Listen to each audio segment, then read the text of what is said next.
क्या आप जानते हैं कि करोड़पति बनने के लिए जीनियस होना जरूरी नहीं, पर सही सोच रखना जरूरी है।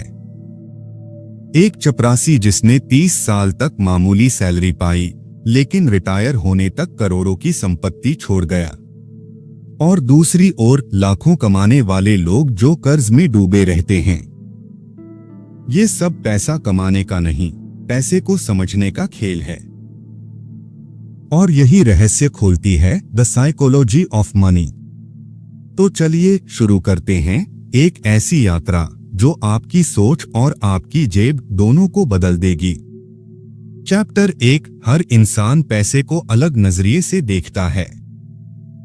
उदाहरण, मान लीजिए किसी ने गरीबी में जन्म लिया, उसकी सोच होगी बचाओ। वहीं जिसने हमेशा अमीरी देखी है, उसकी सोच होगी खर्च करो। दोनों सही हैं क्योंकि उनके अनुभव अलग हैं।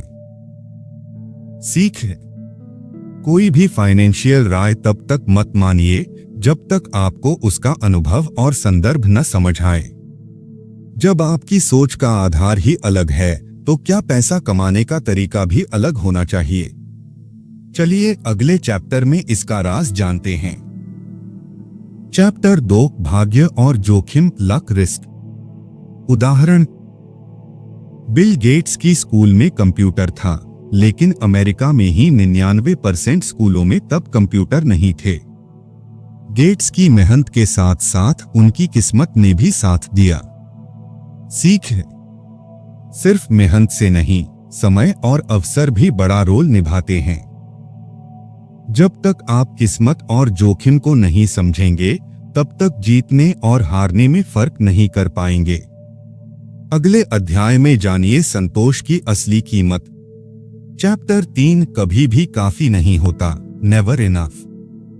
उदाहरण, राजा हरिश्चंद्र ने सब कुछ खोकर भी ईमान नहीं छोड़ा, और आज के समय में कई लोग सिर्फ 5% ज्यादा कमाने के लालच में सब कुछ गवा देते हैं। सीख, जितना है उसमें खुश रहना सीखो, वरना जो है वो भी चला जाएगा। अगर आपको लगता है कि थोड़ा और ही असली सुख है, तो अगला अध्याय आपको चौंकाने वाला है, जहां पैसा धीरे धीरे कैसे करोड़ों बनाता है, जानेंगे। चैप्टर 4, कंपाउंडिंग का जादू। उदाहरण, वॉरेन बफेट 14 की उम्र में निवेश शुरू किया और उनकी 90% दौलत 60 की उम्र के बाद बनी। क्यों? कंपाउंडिंग। सीख, छोटी रकम प्लस समय बहुत बड़ी दौलत। क्या आपने कभी देखा है एक पौधा कैसे जंगल बन जाता है? बस वैसा ही है कंपाउंडिंग। अगले अध्याय में जानिए असली अमीरी कैसे दिखती नहीं, बल्कि छुपी होती है। चैप्टर 5, असली अमीरी दिखाई नहीं देती। उदाहरण, एक अमीर दिखने वाला इंसान BMW में घूमता है, लेकिन लोन पर। वहीं एक सिंपल कपड़े पहनने वाला आदमी करोड़ों की प्रॉपर्टी का मालिक है। सीख, पैसे को दिखाने से ज्यादा संभालना जरूरी है।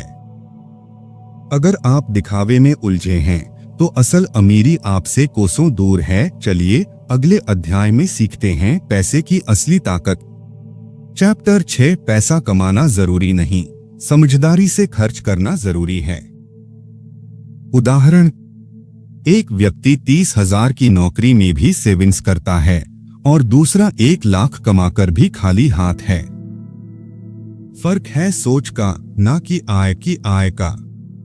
सीख, कमाना आसान है, बचाना कला है। पैसे को कैसे खर्च करते हो, यही बताता है कि आप अमीर बनोगे या गरीब रहोगे। और अगला चैप्टर आपको ये सोच देगा जो हर निवेशक को चाहिए। चैप्टर 7, कोई बाजार की चाल नहीं जानता। उदाहरण, 2008 में सबसे बड़े निवेशक भी मार्केट क्रैश का अनुमान नहीं लगा पाए। कई आम लोगों ने सब कुछ गवा दिया। सीख, बाजार को कोई नहीं समझ सकता, धैर्य ही आपकी सबसे बड़ी ताकत है। अगर आप तेजी से कमाने की चाहत में हो, तो रुकिए, अगले अध्याय में जानिए कैसे अपनी फाइनेंशियल प्लानिंग को सिर्फ अपनी सोच से जोड़ना है। चैप्टर 8, आपकी योजना, आपकी कहानी। उदाहरण, एक 25 साल का लड़का शेयर मार्केट में रिस्क ले सकता है, लेकिन एक 60 साल का व्यक्ति नहीं। दोनों की जरूरतें अलग हैं, इसलिए योजना भी। सीख है, कॉपी पेस्ट स्ट्रैटेजी मत अपनाओ, खुद की फाइनेंशियल स्टोरी खुद बनाओ। हर किसी की जिंदगी का रास्ता अलग होता है, लेकिन अगला चैप्टर बताएगा कि उस रास्ते पर चुपचाप चलना ही असली अमीरी की पहचान है। चैप्टर 9, पैसा चुप रहने वालों को पसंद है। उदाहरण, एक चाय वाला जिसने 30 साल तक किसी को कुछ नहीं बताया और रिटायरमेंट पर 1 करोड़ की एफडी निकल आई। सीख है, शोर मत मचाओ, पैसा सन्नाटे में फलता है। अब जब आप पैसा कमाने की सोच समझ चुके हैं, तो क्या आप तैयार हैं ये जानने के लिए कि इस सब का सार क्या है? धमाकेदार अंत। तो दोस्तों, द साइकोलॉजी ऑफ मनी हमें ये सिखाती है कि पैसा न तो सिर्फ काम करने से आता है और न ही सिर्फ समझदार बनने से।